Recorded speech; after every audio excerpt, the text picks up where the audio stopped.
Muy buenas tardes. Siendo poco después de las 3 de la tarde, comenzamos la transmisión del webinar. Muchas gracias por su puntual conexión y espera. Mi nombre es Ricardo Paredes, coordinador nacional del proyecto Fortaleciendo la calidad del café y cacao en el Perú, y seré el moderador del evento el día de hoy. A nombre del Programa Global de Calidad y Estándares y del Programa de Alianzas para Países, AMOS de ONUDI, y su proyecto en el Perú, Fortaleciendo la calidad del café y cacao en el Perú, les doy la bienvenida a nuestro webinar de la serie Guías de implementación de normas técnicas peruanas de café y cacao. En esta oportunidad hablaremos sobre la guía de implementación número 115, que trata sobre la norma técnica peruana sobre buenas prácticas de manufactura para cacao y derivados.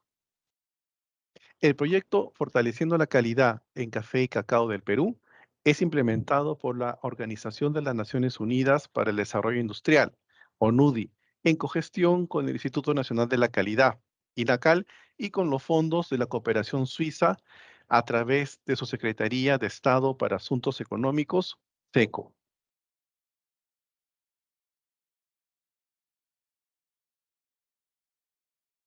Las guías de implementación de normas técnicas peruanas que les estaremos presentando en esta serie de webinars son producto de un intenso trabajo y estrecha colaboración entre los comités técnicos de normalización de café y cacao, la Dirección de Normalización del INACAL y la unidad ejecutora del proyecto.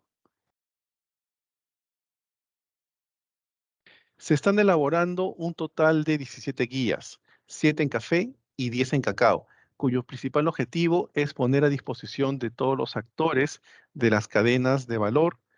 Estamos hablando de productores, técnicos, cooperativas, acopiadores, exportadores e importadores, entre otros, documentos técnicos muy útiles en un lenguaje amigable y didáctico y de libre y gratuita acceso y difusión. Todas las guías que estamos trabajando en el proyecto y publicando a través del proyecto son de libre y gratuito uso y difusión, y pueden acceder a ellas a través de nuestra página web y la web del INACAL. Antes de comenzar, permítame explicarles el mecanismo del webinar. En la parte superior de la ventana del Teams, de la plataforma que estamos usando a partir del día de hoy, pueden ver ciertos botones. Las preguntas las pueden realizar a través del botón preguntas y respuestas, o también depende de la versión de su plataforma, puede ser el botón Q y A. Estas serán respondidas al final de la presentación por la expositora. Desde ya pedimos disculpas si no podemos contestar a todas sus preguntas debido al tiempo limitado que tenemos. Los demás botones para participar estarán desactivados. El día de mañana estarán recibiendo todos ustedes un correo con el vínculo hacia la grabación del evento, así como materiales adicionales. Y también, muy especialmente, van a recibir la encuesta de satisfacción del evento, que no les tomará más de un minuto responder. De antemano les agradecemos bastante sus respuestas que nos ayudarán a mejorar nuestros futuros webinars. Va a ser una jornada muy interesante, así que con esto claro procedo una vez a presentarles el programa. Tenemos como expositora a la señora María Luisa Ruiz Calderón. Ella es experta en la cadena de valor del cacao, con varios años de experiencia y con amplio reconocimiento nacional. Sin más preámbulo, le doy la bienvenida a la señora Ruiz Calderón. María Luisa, por favor. Buenas tardes a todos. Gracias, Ricardo, por la presentación. Sí, bien, ¿Qué tal? sí, mi nombre es María Luisa Ruiz. Sí, Ricardo. ¿Qué tal? Sí, yo voy a retirar mi presentación para que por favor ahorita colguemos la tuya y comiences tu exposición. Muchas gracias por tu participación, María Luisa. Bien, esta guía se elaboró en base a la norma técnica peruana que les mencioné hace un momento, que es la norma 107, 310.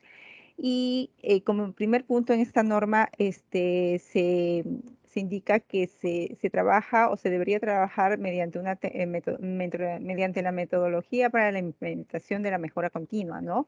Llamado el ciclo PHBA, ¿no?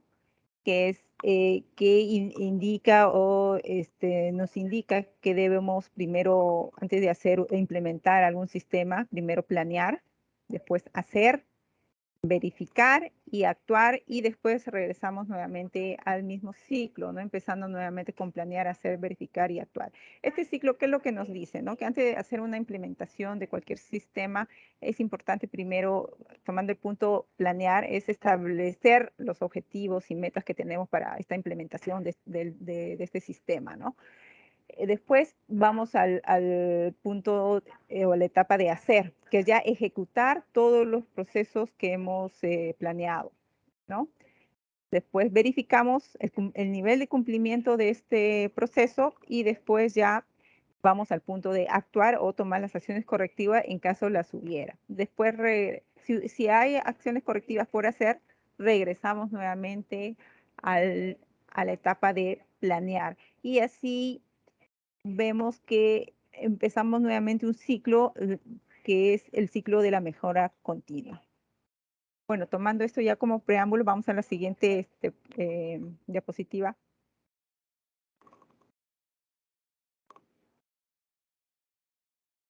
Bueno, esta norma se elaboró, esta norma y esta guía se elaboró en base a la normativa tanto nacional como internacional, ¿no? En la normativa nacional fueron normas o resoluciones que venían del Ministerio de Salud, como de DIGESA, SENASA, y también del INACAL, ¿no? Las normas técnicas peruanas. En el caso de normativa internacional, fue en base a códigos alimentarios, a normas de la FDA, de la Unión Europea y de cada país o de algunos países específicamente.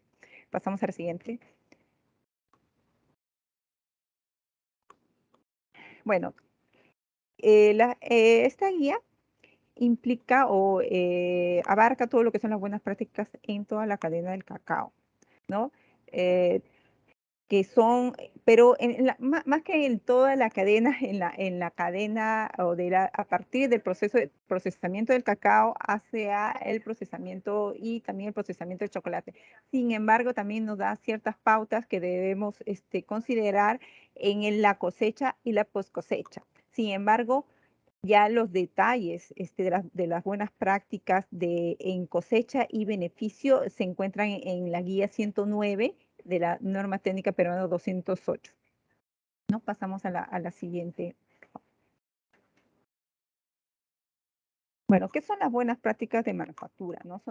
Son todas las prácticas o las guías que debemos tener y cumplir para que en un proceso productivo y un producto tenga ciertos estándares de calidad, ¿no? Como bien dice su nombre, son buenas prácticas que se deben realizar para la correcta manufactura de un producto, en este caso un producto alimenticio, ¿no?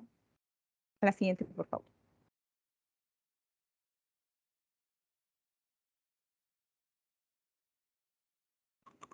Esta guía contiene 16 puntos principales o capítulos principales donde están contenidas las buenas prácticas de manufactura y un último punto que es relacionado a lo que es el fraude alimentario y la defensa alimentaria, que si bien es cierto no formarían parte de lo que son las buenas prácticas de manufactura, sí, pero se han incluido ya que son puntos que recientemente se están considerando en todo el proceso o sistema de calidad en un proceso de fabricación de alimentos. ¿Podemos pasar, por favor, a la siguiente?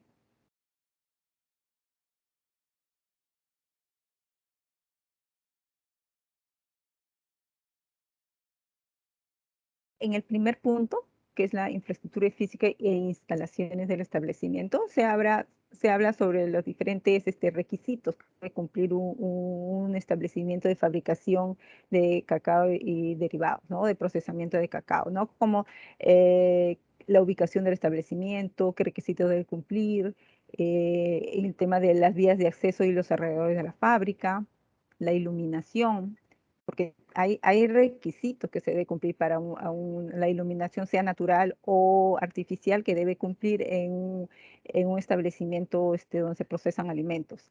También sobre la calidad de aire y el flujo o ventilación o el flujo de aire que debe haber dentro de un establecimiento, ¿no?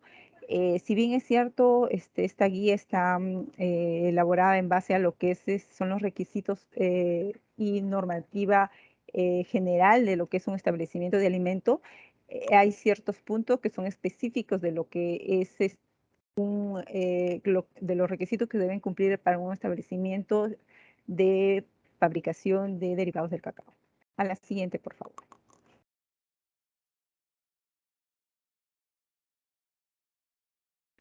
Esta guía es muy completa, no solamente habla tal vez de cosas específicas, tal vez detalles de lo que son por ejemplo, en este caso, la estructura interna, los acabados, tipo de pisos o características que debería tener la estructura de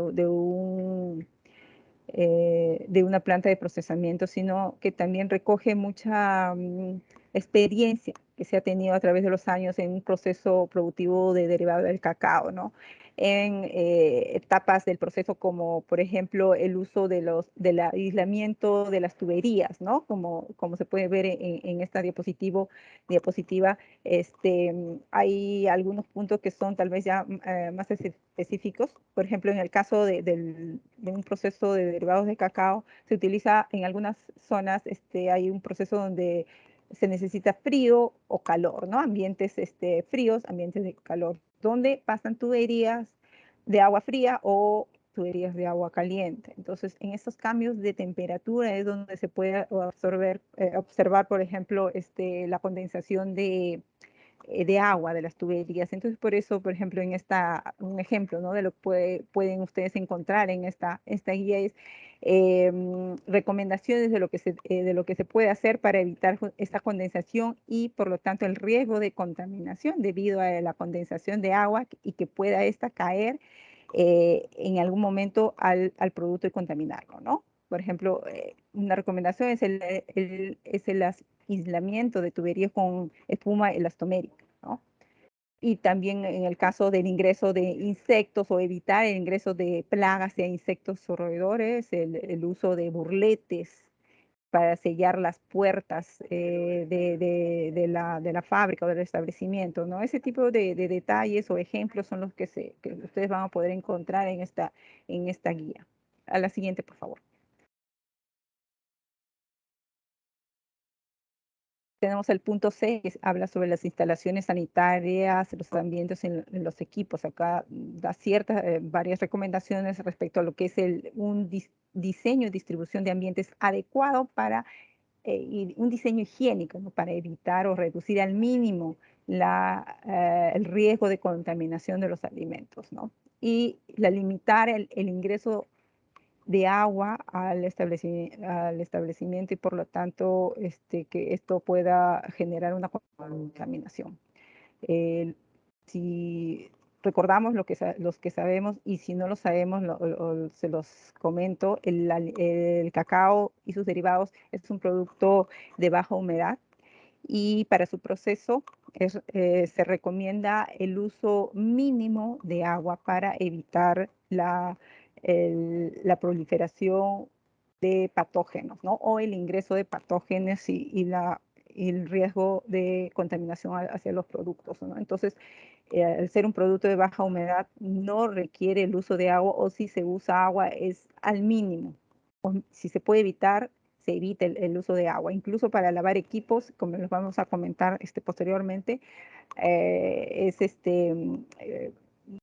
en varias partes o etapas de esta guía se menciona, ¿no? Que el uso de agua debe ser restringido, ¿no? Justamente para evitar la contaminación por patógenos. Entonces, en el tema de distribución y diseño de ambientes, este diseño debería hacerse con ese objetivo, ¿no? Evitar no solamente la contaminación durante el proceso, por manipulación por las personas, sino también evitar el ingreso de agua al ambiente. La siguiente, por favor.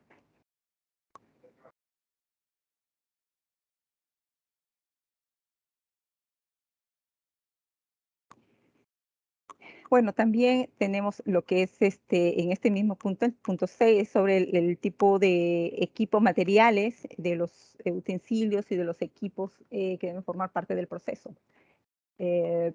Y cómo deben no solo de qué materiales deben estar hechos, sino de qué requisitos deben cumplir, ¿no? Por ejemplo, deben tener un diseño sanitario, ¿no? ¿Y qué significa diseño sanitario? Que debe tener acabado liso, no acumular suciedad y ser fácil de limpiar. Y también todos tus equipos, y dependiendo de para qué son usados, deben cumplir ciertos requisitos, como por ejemplo la calibración. Están calibrados, estar en buenas condiciones, y si estos equipos son para un tratamiento térmico, estos deben tener un mayor control aún. Y si son un PCC, con mayor razón, un PCC que está relacionado con el plan HACCP, con mayor razón deben cumplir ciertos requisitos, como es el mantenimiento preventivo y la calibración. Siguiente paso, por favor. La siguiente diapositiva.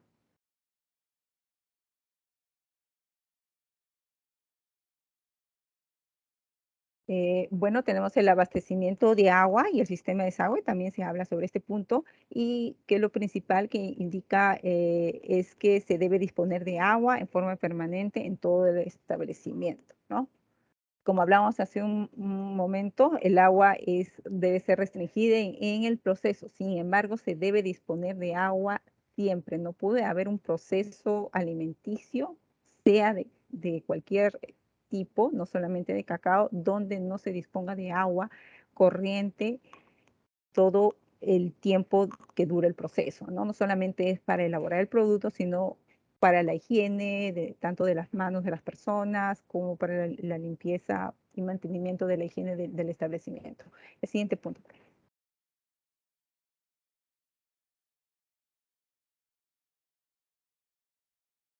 Es bueno recalcar, ¿no?, que en esta guía, como lo mencionamos hace un momento, no solamente incluye la normativa internacional, principalmente el Código Alimentario y FDA, sino también lo que es la guía o las normas nacionales, ¿no? Que es lo mínimo que se debe cumplir para poder contar con un establecimiento que tenga todos los requisitos, ¿no? Y así poder no solamente diseñar una planta para nueva, ¿no? Cuando queremos implementar un proceso productivo de cacao, sino también ya de una planta que está en proceso, en funcionamiento, y necesitamos que ésta cumpla con todos los requisitos, ¿no? Entonces están los requisitos mínimos y también los requisitos que deben cumplir de acuerdo a algún país de destino que queramos para una posible exportación de nuestros productos. Bueno, el punto 8 se habla de lo que es la higiene del personal. Aquí ya es lo que tal vez la mayoría de las personas conocemos como buenas prácticas, ¿no? O las BPM, pero en realidad, como estamos viendo aquí, las buenas prácticas no se limitan a lo que es la higiene y salud del personal, ¿no?, que trabaja en la planta, sino la buena práctica es algo más amplio. Pero en este punto estamos hablando de lo que es la salud, ¿no?, que el personal, qué requisitos mínimos debe tener para que un personal pueda ingresar a un proceso. No debe tener síntomas de alguna enfermedad infectocontagiosa, sino también debe estar aseado el personal y debe, bueno, tener las manos limpias, uso de uniforme completo que debe ser proporcionado por el empleador, pero principalmente debe tener las herramientas o los materiales necesarios para que se mantengan higiénicos durante su jornada de trabajo, ¿no? Que es área para lavarse las manos, por ejemplo, ¿no?, jabón, un dispensador de agua, qué sé yo. Pasamos al siguiente, por favor. Además, se debe contar con, la norma indica, o las normas indican que se debe contar con una capacitación constante en lo que es higiene personal en la fábrica, ¿no? No solamente en una capacitación básica al inicio, ¿no? Porque lo que se suele hacer es capacitar al personal al ingresar a la planta, sino constante, o sea, debe haber una capacitación programada y constante durante el año. Un mínimo de veces, podríamos decir, ¿no?, una frecuencia adecuada durante el año para que el personal cumpla adecuadamente los requisitos de higiene para poder realizar sus labores, ¿no?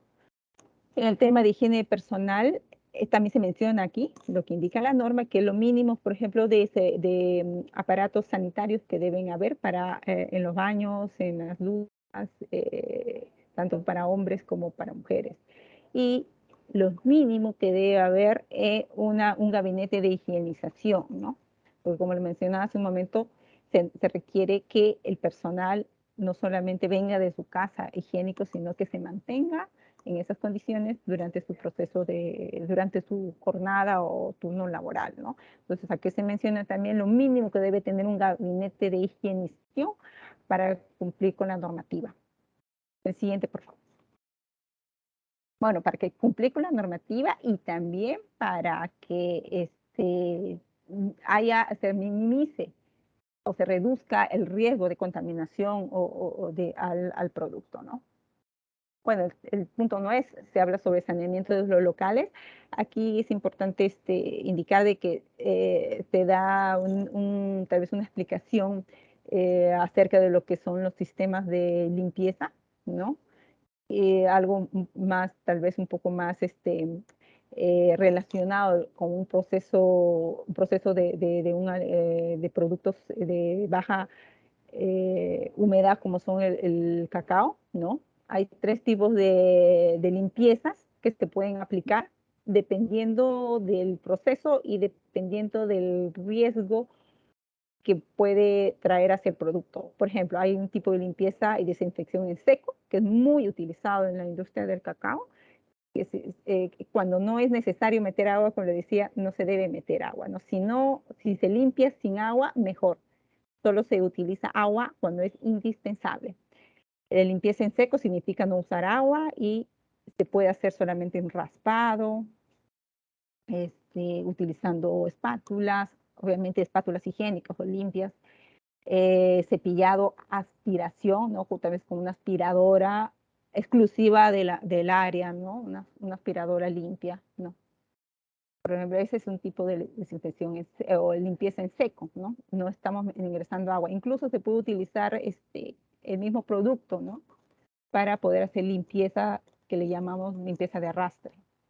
También hay una explicación sobre lo que es la limpieza húmeda controlada, donde se puede utilizar trapos, por ejemplo, húmedos con alcohol para hacer la desinfección posterior y así reducimos el ingreso de agua a un equipo, en el caso de limpieza de equipo, cuando no es posible estos equipos desmantelarlos, por ejemplo, o retirarlos del ambiente para hacer una limpieza con agua.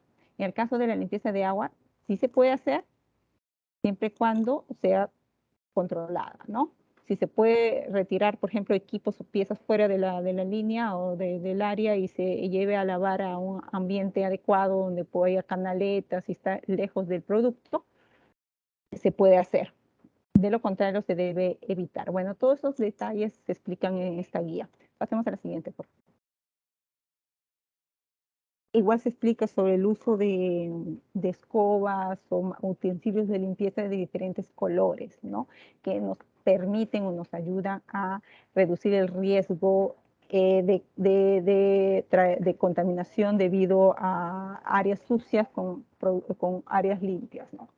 También se explica aquí un ejemplo, ¿no? Un pequeño ejemplo sobre lo que es un programa de limpieza y desinfección indispensable para un sistema de calidad, ¿no? Debe haber programas de limpieza donde mínimo ese programa debe indicar el área, qué áreas de las que se están limpiando, la frecuencia que debe tener, qué materiales se deben usar, los responsables y es un procedimiento, una instructiva sencilla que cualquier persona lo puede entender y debe haber un registro o un documento en donde se registre los datos de la limpieza que se ha realizado. La siguiente, por favor.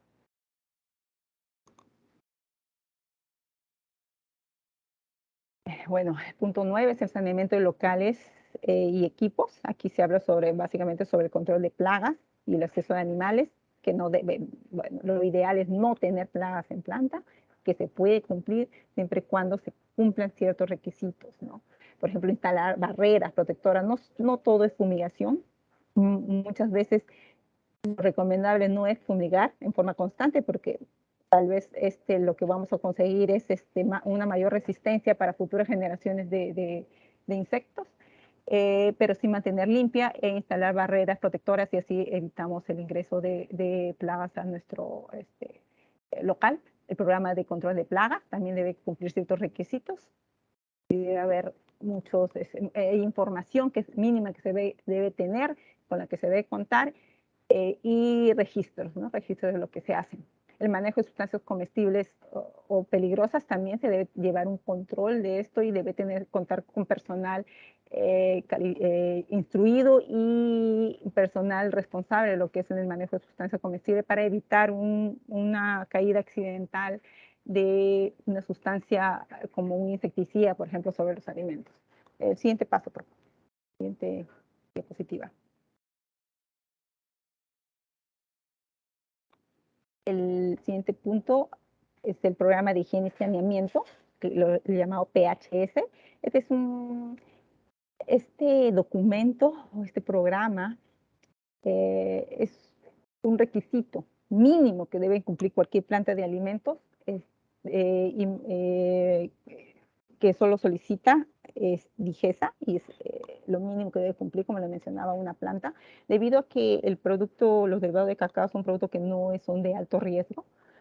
Si es una pyme, la norma indica, si es una pequeña y mediana empresa, la norma indica que no es necesario contar con HACCP, ¿no? Cuando recién inicia sus labores, este establecimiento, pero sí por lo menos debe contar un plan de higiene y saneamiento. Entonces en esta guía se menciona cuáles son los componentes que debe tener este plan de higiene y saneamiento, lo mínimo que debe cumplir y qué debe considerar cada uno de estos componentes del programa de higiene y saneamiento, ¿no? El programa de higiene y saneamiento y las buenas prácticas son complementarios. Tienen que estar ambos, ¿no? No es ni por todos se complementan, van unidos. Si queremos lo hacemos en el mismo documento, pero ambos se deben tener, lo mínimo que debe cumplir una planta de procesamiento de cacao. La siguiente, por favor.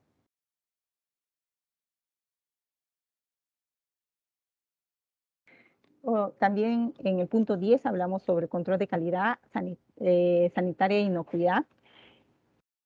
Se habla aquí del cumplimiento de lo que son los principios generales de higiene, ¿no? Y cuando es necesario lo que es el sistema HACCP, ¿no?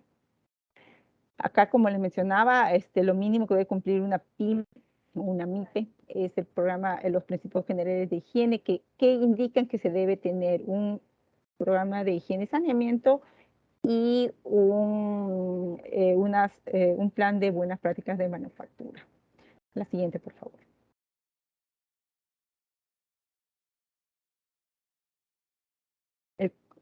Como parte de lo que es control de calidad, se habla acá sobre control de peligros también. Son tres tipos de peligros. Los principales son los microbiológicos, los físicos y los químicos. Respecto a los peligros microbiológicos, aquí se habla sobre lo que es el peligro clave en microbiológico en lo que es un proceso de cacao, que es la salmonela, ¿no? Y los cuidados que se deben tener. Y aquí nuevamente se habla sobre el tema del control del agua en el proceso. La salmonela va a llegar de afuera, no va a llegar, puede estar llegando en el grano de cacao. ¿Cómo llega en el grano de cacao?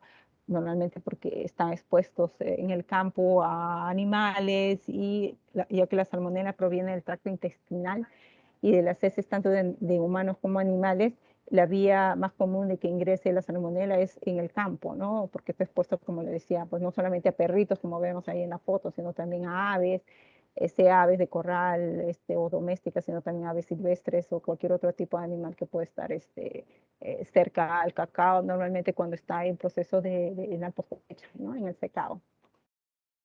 Sí, la siguiente, por favor.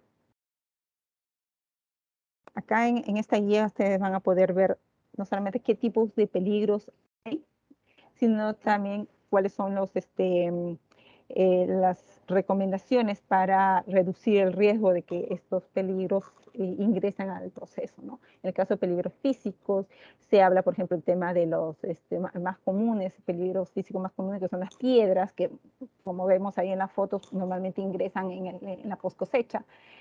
Los metales, ya normalmente ingresan en el proceso productivo, sea por equipos que raspan, por ejemplo, en una máquina donde hay eh, em, piezas móviles dentro del equipo, a veces hay raspa y no nos damos cuenta de eso. Vamos a llevar virutas dentro del producto, pueden caer virutas dentro del producto y eso puede ocasionar un peligro a alguna persona que lo consume. También está el vidrio o el plástico duro, que a veces puede ingresar al proceso o al producto a través de los moldes, ¿no? Que se utilizan para los moldes de chocolate o incluso una regla de plástico, es un plástico duro que si no se controla su ingreso a planta puede ocurrir una contaminación y puede traer daños a las personas que lo consumen, ¿no? Se ha demostrado que cuerpos extraños de una longitud de entre 7 milímetros y 25 milímetros representa un riesgo para un consumidor por atragantamiento o heridas, laceraciones en la garganta. La siguiente, por favor.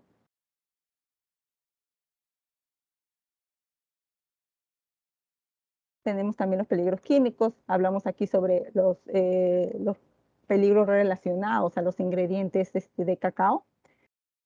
Y también se habla sobre el cadmio, ¿no? El cadmio, que es uno de los principales contaminantes que podemos encontrar en el cacao y derivados. Ya actualmente el Código Alimentario tiene límites tanto para el cacao como para los chocolates, ¿no? Que antes no había, ¿no? Antes había en general para los alimentos, después se incluyó al grano de cacao, pero ahora ya hay para el chocolate los límites máximos de contenido de cadmio. La siguiente, por favor. En esta norma, esta guía, diré, no solamente se habla sobre los requisitos que se deben cumplir, también hay se menciona, ¿no? A qué norma nos podemos ir y revisar para tener ya más para poder ampliar nuestros conocimientos sobre cada punto, ¿no? No solamente normas nacionales, sino normas del extranjero. Entonces, si ustedes revisan esta guía, van a poder ver ahí esos datos y si quieren tener un mayor detalle, ahí lo pueden encontrar, ¿no? También alergenos, que son otro tipo de químicos, acá como vemos acá en el punto 10.48, qué medidas de control se deben tener para reducir el riesgo por alergenos en los productos. En la siguiente, por favor.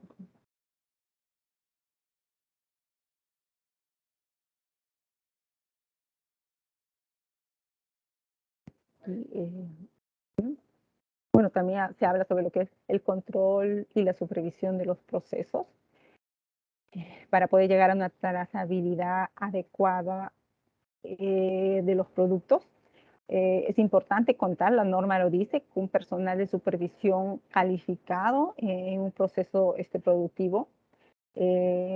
¿No? Es importante que se sepa, o sea, que todos sepamos que es necesario eso. ¿Por qué lo menciono? Porque a veces pensamos de que no es necesario solo porque es un producto tal vez que no es de riesgo, no es necesario que el personal sea calificado, el personal de supervisión. Sin embargo, la norma lo dice, tiene que ser un personal técnico calificado, eh, con conocimiento sobre prácticas de higiene de los alimentos, ¿no? Para que esta persona pueda adoptar las medidas preventivas o correctivas necesarias y apropiadas en el momento que sea, en el momento oportuno en el proceso productivo. Y pueda también implementar una trazabilidad que permita en cualquier momento obtener los datos que necesitemos, ¿no? Sea por un tema de calidad o sea por una inspección de la autoridad tipo DIGESA que nos pide datos de trazabilidad, ya tenemos toda la trazabilidad adecuada. ¿Por qué? Porque ha sido realizado por una persona, un profesional calificado y con conocimiento sobre el tema. La siguiente, por favor.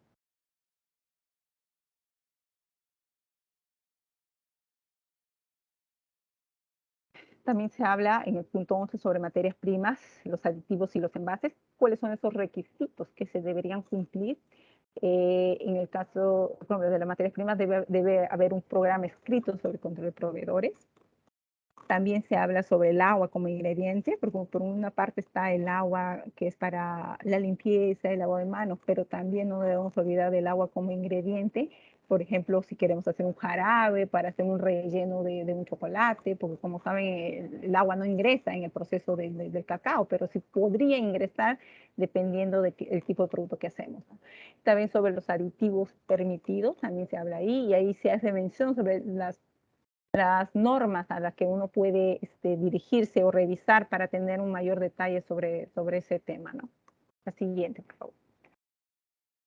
Estas normas sobre aditivos permitidos, principalmente es el Código Alimentarios y el FDA, ¿no? Donde podemos encontrar tal vez en el FDA más detalles sobre los que son los aditivos, colorantes permitidos. El punto 11, que es sobre envase, ahí se habla sobre los requisitos mínimos que se deberían cumplir para hacer un envase que está en contacto directo con el alimento. La siguiente, por favor, ¿no? Y que permita mantener la calidad sanitaria y el tiempo de vida del producto hasta que venza este tiempo de vida, ¿no? Almacenamiento y transporte, es en el punto 12. Aquí se habla sobre los requisitos mínimos que se deben cumplir en el almacenamiento, en un sistema de almacenamiento, que te pide, por ejemplo, la norma de Digesa, ¿no? Que la separación, por ejemplo, que te pide de tipo de producto, por ejemplo, no puede estar junto almacenado el grano de cacao, por ejemplo, con los chocolates, ¿no? El producto final. Tiene que haber una separación. Además, ¿por qué? Porque el cacao es un producto crudo, sucio, y no puede estar en una zona donde ya hay producto final que es higiénico, ¿no? Las áreas deben ser separadas físicamente. También debe haber temperatura, registros, controles. Es importante ese cumplimiento. Y lo que es la higiene adecuada de los ambientes. La siguiente, por favor.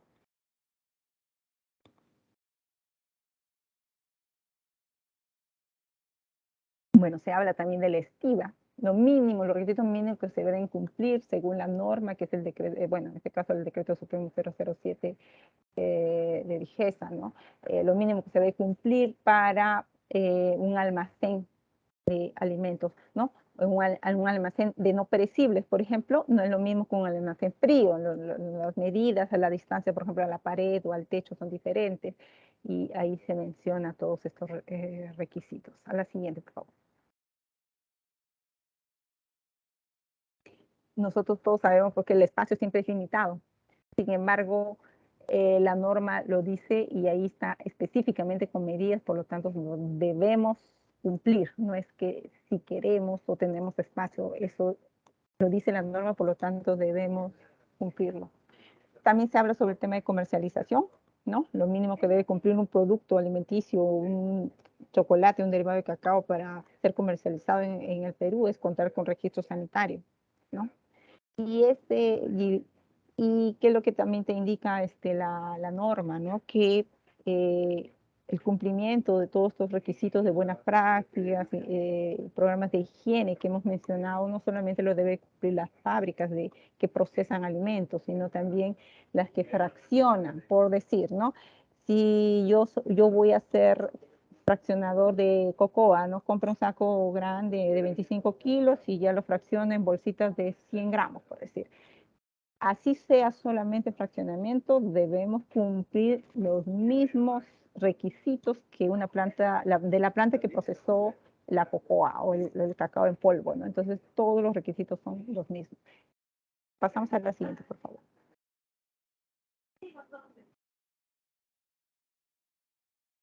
Bueno, también se habla sobre la información que deben tener los empaques, que es la identificación de los lotes, la trazabilidad, ¿no? Que nos ayuda a la trazabilidad. Y importante saber de que se debe revisar la normativa vigente del país de destino. Eso es importante saber porque puede ser que la normativa en el Perú nos dice algo, pero el país de destino dice otra cosa y debemos cumplir si queremos exportar. La siguiente, por favor.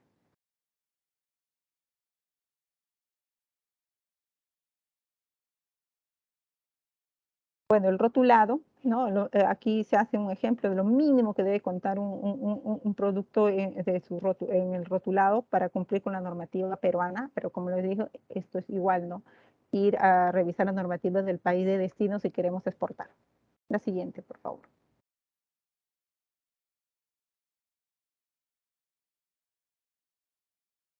Esta norma en realidad es una norma muy completa, no solamente nos ayuda tal vez a cumplir los requisitos mínimos de buenas prácticas para un proceso de cacao o chocolate, sino también para cualquier otro tipo de alimento, ¿no?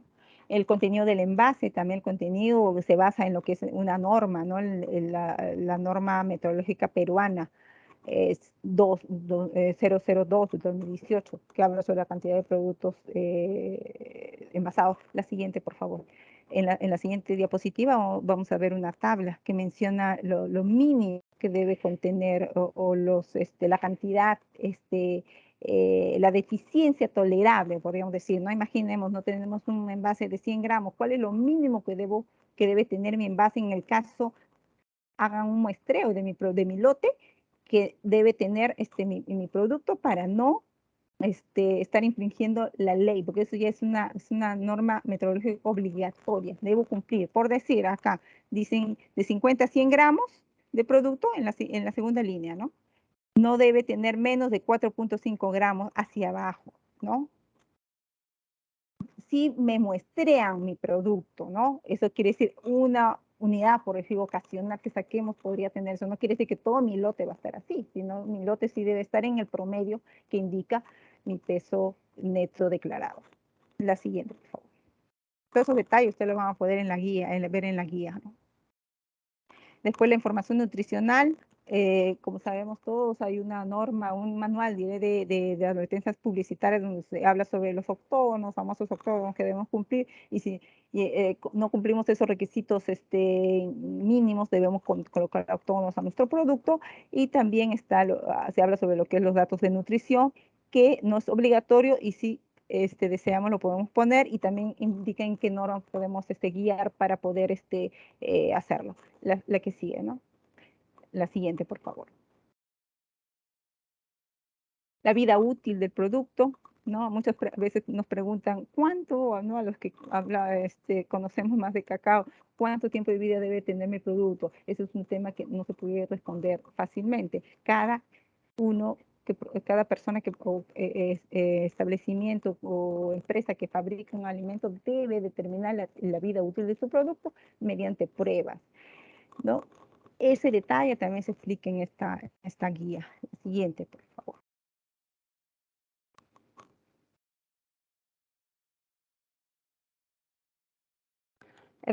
También se habla sobre qué es el retiro del producto del mercado. En caso haya habido un problema y necesitamos recoger el producto del mercado o la autoridad nos lo pide. Entonces aquí se habla sobre ese sistema que debemos tener, el procedimiento que debemos tener para, en el caso ocurra eso, ejecutar el procedimiento. La que sigue, por favor. Como los dos últimos puntos en esta guía tenemos lo que es la siguiente, por favor, que tal vez ya me da un resumen más.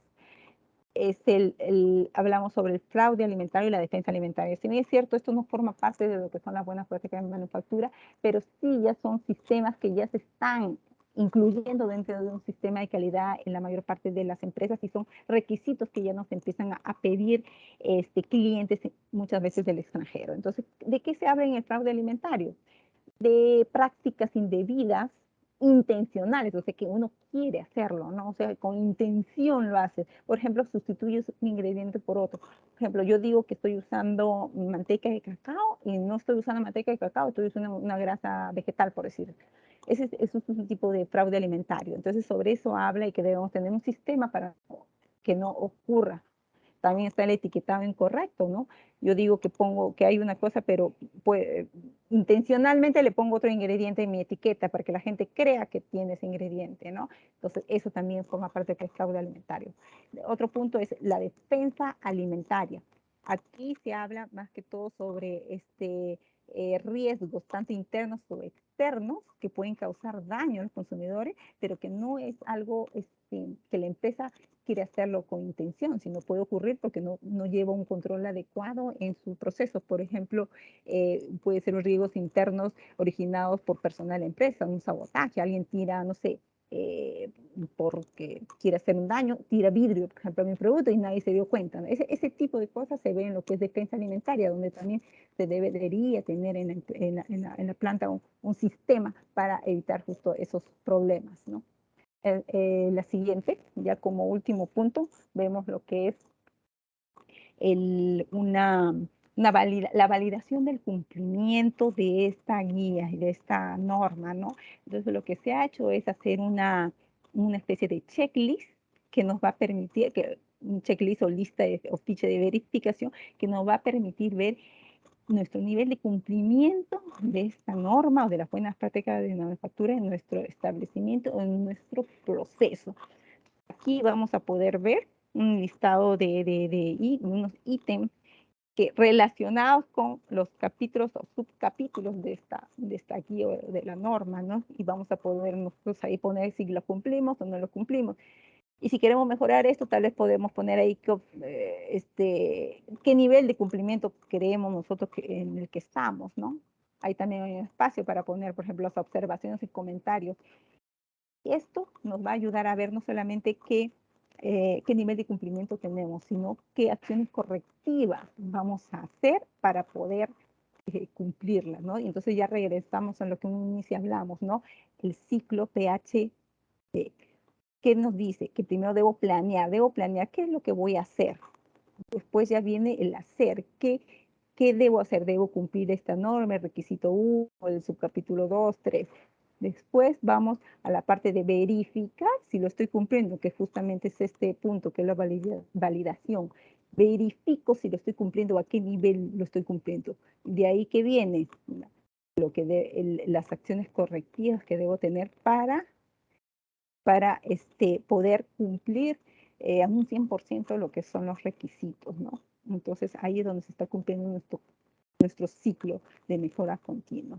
Con este punto terminamos lo que es la presentación de esta guía 107-310. Muchas gracias, María Luisa. Muchas gracias por la presentación. Ha sido bastante interesante. Creo que ha sido de bastante utilidad también para nuestros participantes. Si me permites, Luis, para presentar mi presentación. Eh, ya, bueno, con esta última etapa, comenzamos también la sección de preguntas y respuestas. Por el momento todavía no tenemos alguna pregunta. Estoy un par de minutos. Todavía tenemos unos minutos de la presentación para poder esperar alguna. Para Luis, ¿alguna recomendación o comentario ya cerrando la presentación?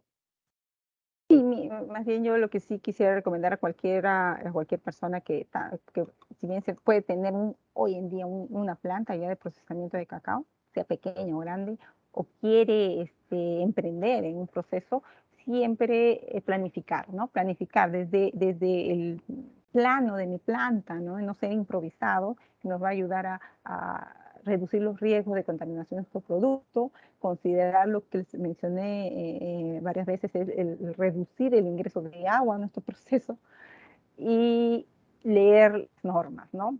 Importante contar con personal calificado y si no lo tuviéramos igual, ¿no? Leer las normas para poder evitar problemas y en algunos casos que nos cierren también las plantas por no estar cumpliendo con la normativa, ¿no? Eso sería, creo, una recomendación, mis recomendaciones generales, ¿no? Listo, tenemos una pregunta para recordar a los asistentes que están desactivadas las presentaciones en vivo, así que por favor las personas interesadas en hacer preguntas, entrar a la sección Q y A para poder realizarlas. Aquí tenemos un par de preguntas. ¿Cómo se alinea esta guía con los requisitos de los países europeos y otros mercados importantes? Por favor, María Luisa. Ya, a ver, esta guía, como le mencioné inicialmente, no solamente se ha elaborado de acuerdo a la normativa peruana, sino también al Código Alimentario, que es, podríamos decir, a nivel mundial la norma principal, ¿no? de cumplimientos a los que nosotros estamos sujetos, el Perú, pero también la mayor parte de los países, incluidos los países europeos. Muchas de las normas del Código Alimentario son unas equivalentes, podríamos decir, ¿no? Similares a lo que es la normativa europea, ¿no? De la Comunidad Europea. Sin embargo, de la Unión Europea, diré. Sin embargo, como les mencionaba, hay ciertos requisitos que sí sería bueno antes de pretender exportar, revisarla en el país de destino, ¿no? Buscar si existe información. Por ejemplo, queremos exportar, no sé, ahorita de Suiza, por ejemplo. Si bien es cierto, puede estar cumpliendo el código, o con el código podemos cumplir, pero tal vez hay un requisito específico que debemos nosotros revisar antes de, que puede ser nivel de plaguicida, puede ser rotulado, qué sé yo, que sí debemos tener eso en cuenta, ¿no? Muchas gracias, María Luisa. Una siguiente pregunta es, bueno, me adelantaste un poquito, ¿no? Diciendo que la planificación es importantísima, pero al momento de abordar esta norma, ¿cómo cómo plantearías este abordamiento? ¿En qué secuencia? A ver, bueno, yo pienso que primero, como les mencioné hace un rato, se tiene que planificar. Entonces, ¿qué hacemos? Primero planificamos y debemos tener nuestras metas, nuestros objetivos. Podríamos empezar tal vez justo con la última presentación, que es la validación del cumplimiento. Como no sé si imaginemos, tal vez estamos en cero, estamos en el 100% del cumplimiento, ir a esta ficha o esta ficha de verificación y evaluemos dónde estamos. Es como que decir, ¿dónde estamos parados? Estamos a un nivel medio, estamos en el cumplimiento de 0, 10, 20. A partir de ahí vemos, oye, mire, estamos cumpliendo no sé, un estimado del 10% de lo que es los requisitos de la norma. Entonces ahí hacemos nuestro plan, ¿no? ¿Qué vamos a hacer? ¿Cómo vamos a cumplir cada una de estas normaciones correctivas?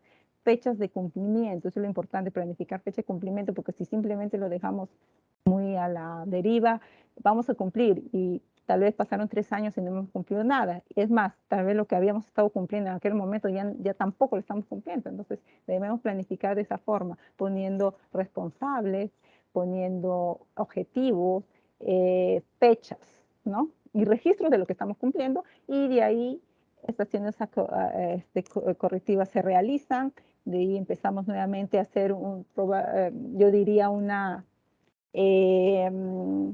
verificación frecuente. Por ejemplo, cada 3 meses vamos a hacer lo mismo, vamos a hacer una especie de verificación de un nuevo cumplimiento para poder hacer una nueva acción efectiva. Y ahí, como le mencionaba, nuevamente nuestro ciclo de mejora continua para poder llegar a cumplir los requisitos de la norma en forma completa, ¿no? Muchas gracias, María Luisa. Y una última pregunta ya para cerrar el evento. ¿Las empresas certificadas orgánicas también deben cumplir con esta norma técnica peruana o es suficiente con la certificación orgánica? A ver, no es suficiente una normativa orgánica, porque la normativa orgánica es específica de lo que debe cumplir un producto para ser orgánico o certificado orgánico. Y bueno, también otro punto, no es que estamos obligados a cumplir esta guía o esta norma. Esta guía, justamente como dices, es una guía que nos permite el cumplimiento de la normativa tanto nacional que debemos tener, que es la normativa de limpieza o de la producción también en algunos casos, para poder tener un establecimiento de procesamiento de cacao, que sí debemos cumplir, sí. Es todo lo que está en esta guía, es todo un resumen de lo que es el cumplimiento de la normativa tanto nacional como de la normativa de código alimentario. Entonces, que si debemos cumplir todo lo que está en esta guía, sí deberíamos cumplir lo que está en esta guía. Listo, muchísimas gracias, María Luisa. Bueno, agradecerte también a nombre del proyecto por tu participación como consultora de elaboración de esta guía y también en esta presentación. Muchas gracias. Y a todos ustedes, estimados participantes, también gracias por su conexión, por su participación y por sus preguntas. Finalmente, a nombre del Programa Global de Calidad y Estándares y el Programa de Alianzas para Países, ambos de ONUDI, y su proyecto en el Perú, fortaleciendo la calidad del café y cacao en el Perú, les agradecemos bastante su visita, su participación. Asimismo, los invitamos a seguirnos en nuestras redes y página web para conocer los siguientes eventos que realizaremos. Muy buenas tardes.